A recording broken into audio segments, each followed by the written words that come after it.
C'est quand même fort. Parce que la plupart du temps, les hommes ne veulent pas abandonner leur relation sexuelle. Quand bien même ils se convertissent, du moins, quand bien même ils donnent leur vie au Seigneur Jésus, qu'ils sont nés de nouveau, ils ont du mal avec ça. Mais il a décidé d'arrêter avec les relations sexuelles dans sa maison. Ça, j'ai trouvé ça fantastique. Comment est-ce que le Seigneur n'allait pas le bénir? Comment est-ce que le Seigneur n'allait pas le libérer? Comment est-ce que le Seigneur n'allait pas déverser toutes sortes de grâces dans sa vie? Ce frère a fait preuve d'intégrité, d'un cœur entier, d'un cœur total. Il s'est totalement donné, il s'est totalement livré au Seigneur. Pas simplement en théorie, mais dans les faits.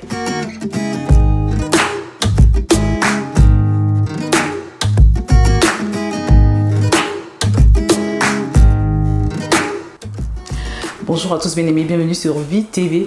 La parole de Dieu nous dit dans Osée chapitre 4 verset 6 « Mon peuple périt faute de connaissance ». Mais bien-aimés, il existe trois principaux types de chrétiens. La première catégorie, c'est ceux qui ignorent totalement les principes de liberté de Christ et qui malheureusement à cause de cela demeurent dans l'esclavage parce que bien évidemment ils ne peuvent pas pratiquer ce qu'ils ne connaissent pas.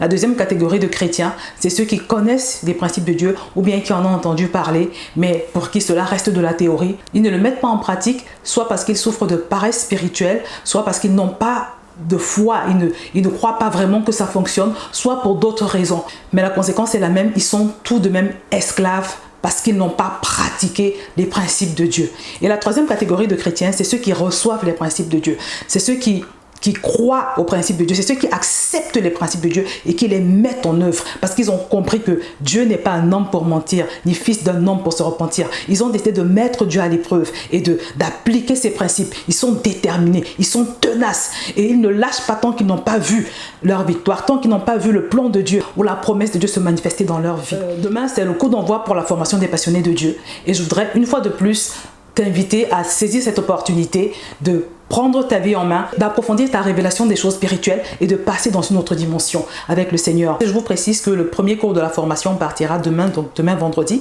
mais vous avez jusqu'à ce dimanche pour vous inscrire et donc je continuerai de recevoir les inscriptions jusqu'à dimanche. J'ai à cœur aujourd'hui de te partager un témoignage que j'ai reçu dans le cadre justement de cette formation. C'est un témoignage que j'ai publié hier, je ne sais pas si tu l'as vu, mais dans tous les cas, j'ai à cœur de revenir dessus et donc commenter quelques extraits pour vous montrer ce que le Seigneur peut faire dans la vie d'une personne qui a décidé de croire la parole, de disposer son cœur, de manifester sa soif. Parce que comme je le dis toujours, le Saint-Esprit répond à la soif qu'il trouve dans le cœur de l'homme. On va donc lire quelques extraits de ce témoignage et je ferai des commentaires au fur et à mesure. C'est un témoignage qui est vraiment puissant et comme je l'ai dit sur ma page Facebook hier, qui m'a laissé complètement bouche bée, qui m'a laissé sans voix parce que j'ai vu la puissance de Dieu se manifester une fois de plus. Je vais donc lire quelques extraits.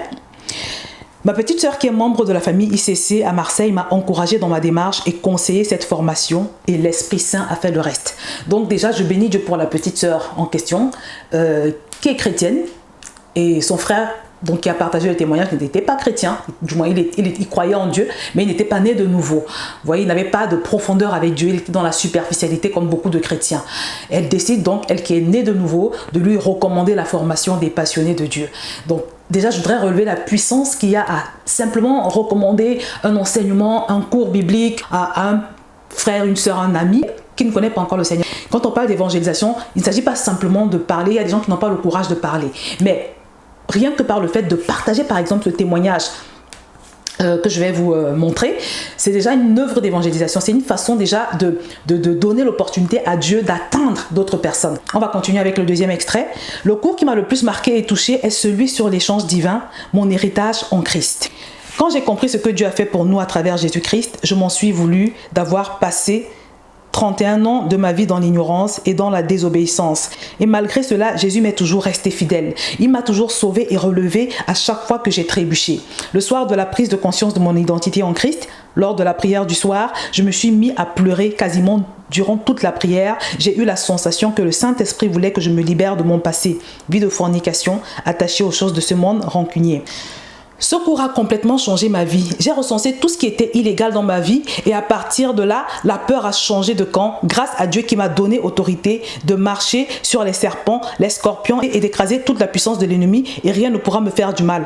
Pour moi, la masturbation était une montagne impossible à déplacer. Après le cours sur l'échange divin et mon identité en Christ, j'ai compris que ce péché était illégal dans ma vie et que ce n'est plus moi qui vis, mais c'est Christ qui vit en moi. Dès lors, j'ai la conviction que mes pleurs survenus lors de ma prière comme comme indiqué plus haut, ont été guidés par le Saint-Esprit et m'ont totalement lavé et guéri. Ce cours a complètement changé ma vie. J'ai recensé tout ce qui était illégal dans ma vie et à partir de ce cours, la peur a changé de camp grâce à Dieu qui m'a donné autorité de marcher sur les scorpions, les serpents et d'écraser toute la puissance de l'ennemi et rien ne pourra me faire de mal.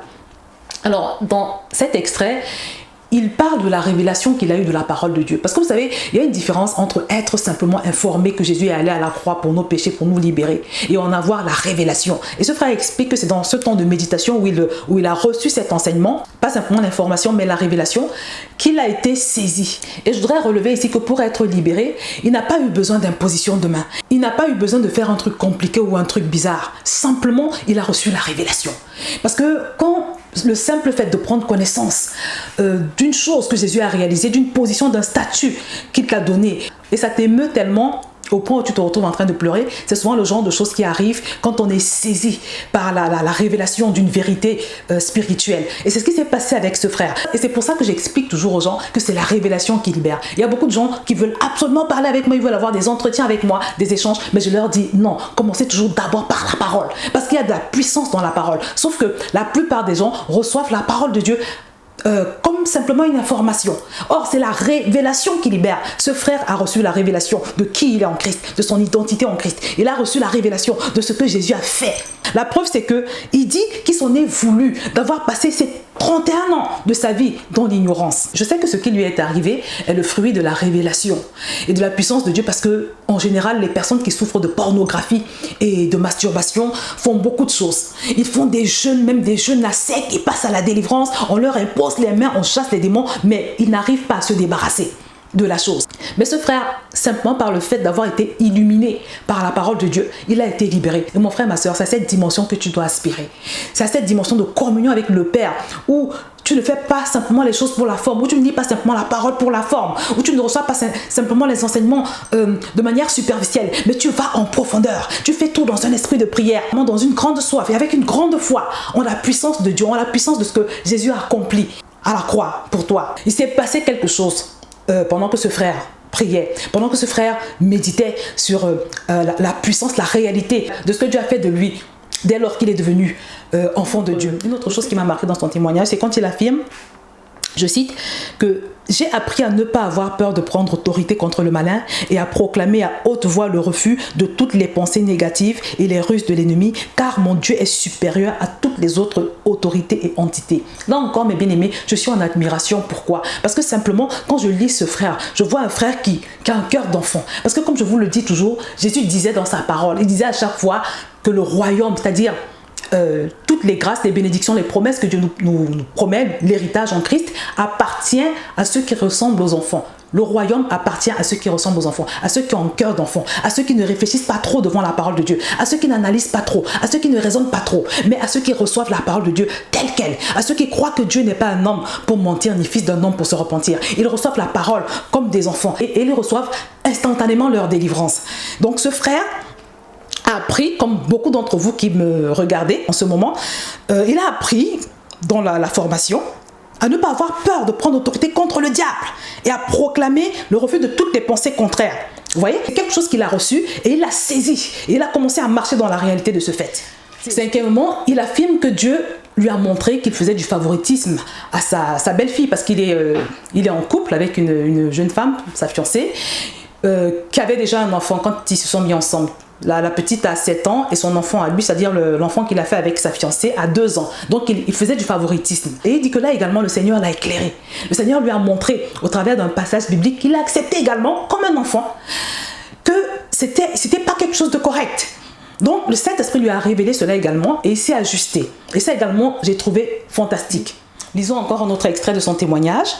De plus, le Saint-Esprit m'a fait comprendre que malgré le fait que je sois avec ma partenaire depuis 4 ans, nous vivons dans une relation de fornication et m'a indiqué de m'abstenir jusqu'au mariage. Il m'a donné les mots et j'en ai parlé à ma fiancée qui l'a accepté. Et depuis, la fornication n'a plus de place dans ma maison. Mais bien aimé, j'ai trouvé cela fabuleux. Imaginez-vous vivant avec une personne qui ne connaît pas encore Dieu, qui ne connaît pas encore le Seigneur. C'est des cas que je rencontre tous les jours. Et c'est souvent des cas extrêmement difficiles. Et je trouve ça d'autant plus excellent que ça vient d'un homme. Je l'imagine un soir débarquant chez lui et annonçant à sa fiancée que, écoute, chérie, désormais, il n'y aura plus de relations sexuelles, on n'aura plus de relations sexuelles parce que désormais, j'ai été mise à part par le Seigneur. J'ai été sanctifiée par le Seigneur. Je transporte la vie de Christ et j'ai l'intention de la manifester. Donc, il a annoncé à sa fiancée que désormais, du fait qu'il est devenu enfant de Dieu, du fait qu'il était devenu enfant de Dieu, qu'il ne pouvait plus continuer à avoir des relations sexuelles. Et cette fille qui était musulmane, parce qu'il raconte dans son témoignage que sa fiancée était une musulmane, anciennement chrétienne convertie donc à l'islam.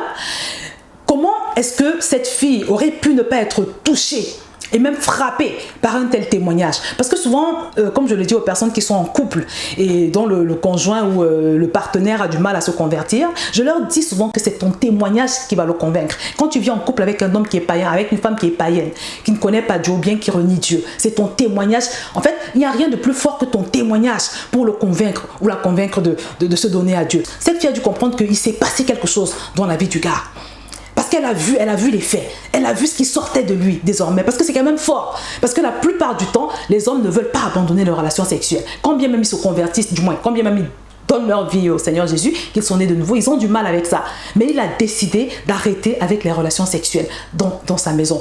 Ça, j'ai trouvé ça fantastique. Comment est-ce que le Seigneur n'allait pas le bénir? Comment est-ce que le Seigneur n'allait pas le libérer? Comment est-ce que le Seigneur n'allait pas déverser toutes sortes de grâces dans sa vie? Ce frère a fait preuve d'intégrité, d'un cœur entier, d'un cœur total. Il s'est totalement donné, il s'est totalement livré au Seigneur. Pas simplement en théorie, mais dans les faits. Ce frère raconte que le Seigneur lui a également permis de booster sa vie de prière ainsi que sa vie de communion fraternelle. On va lire rapidement. Avant cette formation, prier me paraissait complexe, difficile, contraignant. Je priais seulement lorsque j'avais besoin de l'aide de Dieu et mes prières ne duraient pas plus de 20 minutes. Je ne me préoccupais pas de la volonté du Père, mais tout était axé sur moi et mon entourage. Avant cette formation, j'ai appris les choses suivantes. Si l'on veut contrecarrer les plans de l'ennemi, il est nécessaire de prier le matin avant l'aube. L'obtention de certaines choses ne mérite pas d'être réclamée en prière, car le Seigneur nous les a déjà données et il faut juste prier pour leur manifestation. Quand on prie, il y a un protocole à respecter et surtout, il faut prier avec foi. J'ai donc prié et demandé au Saint-Esprit de m'aider à assimiler et à mettre en pratique ces principes et de me donner une réelle vie de prière. Et ma prière a été entendue. Donc en fait, il a reçu des principes comme tu en reçois chaque jour dans ton église, comme tu en reçois dans la Bible, comme tu en reçois peut-être sur VTV si tu regardes régulièrement mes vidéos. Il a reçu ces principes et il a demandé au Seigneur de l'aider à les appliquer. C'était une prière conforme à la volonté de Dieu, en sachant que quand on prie conformément à la volonté de Dieu, il nous exauce. Et aujourd'hui, d'après ce qu'il dit, il a une vie de prière, lui qui n'arrivait pas à prier avant. Il a une vie de prière. Et en plus de cela, il a une vie de communion fraternelle. Il a des personnes avec qui il prie désormais, des personnes avec qui il partage. Je poursuis ma lecture. Aujourd'hui, je prie avec mes frères en Christ de 4h à 5h, de 5h à 6h. Je lis ma Bible. De 6h à 7h, je médite des versets de la Bible grâce à un livre du pasteur Mohamed Sanogo que je me suis procuré qui s'intitule Le Dévotionnel. Et ensuite, je me rends à mon travail. Le soir à 21h, c'est l'heure de la prière collective avec mes frères en Christ jusqu'à 22h et de 22h à 23h. Et bien aimé, je vais m'arrêter là. Mais ce que le Seigneur a fait dans la vie de ce frère est juste extraordinaire. Et une fois de plus, c'est le résultat de la soif, de la sincérité, de la véracité d'un cœur vrai devant le Seigneur. Exemple de toute forme de duplicité, de toute forme de tromperie. Un cœur pur devant le Seigneur. Et le Seigneur l'a béni. Donc mon frère, ma soeur, comme je vous l'ai dit au début de cette vidéo, il existe 3 types de chrétiens. Des chrétiens qui ignorent totalement la vérité et qui sont esclaves. La deuxième catégorie, ceux qui connaissent la vérité mais qui ne font rien de cette vérité et qui sont également esclaves. Et enfin la troisième catégorie, ceux qui ont l'opportunité de découvrir cette vérité que beaucoup ne connaissent même pas sur la planète Terre. Ils ont donc l'opportunité de découvrir cette vérité et ils s'en saisissent, ils commencent à courir avec, ils commencent à poursuivre les plans de Dieu. Et ils sont suffisamment déterminés et tenaces pour mettre ces principes en application et pour au final obtenir la victoire. Parmi ces 3 sortes de chrétiens, à quel type appartiens-tu? Quel type de chrétien es-tu? Es-tu un chrétien ignorant ou alors un chrétien qui connaît la vérité mais qui est paresseux ou incrédule, qui n'y croit pas? Es-tu un chrétien combatif, un chrétien tenace, un chrétien qui a décidé que les plans de Dieu vont se manifester dans sa vie? À quelle catégorie appartiens-tu? Je voudrais te dire, mon frère, ma soeur, que chaque jour que Satan passe assis sur ta vie est un jour de trop et que tu dois te décider aujourd'hui à passer à l'action. Tu dois te décider aujourd'hui à te prendre en main. Tu dois te décider aujourd'hui à manifester cette soif. C'est pour ça que je t'invite aujourd'hui à saisir cette opportunité que le Seigneur te donne, d'accéder toi également à la révélation, d'entrer dans un parcours qui va te libérer de la stagnation spirituelle, du statut de victime. Donc, comme je vous l'ai dit, les inscriptions sont ouvertes jusqu'à ce dimanche et le Seigneur veut faire des choses dans ta vie. La formation est gratuite pour tous ceux qui ne peuvent pas payer, les élèves, les étudiants, les personnes au chômage, les personnes en difficulté.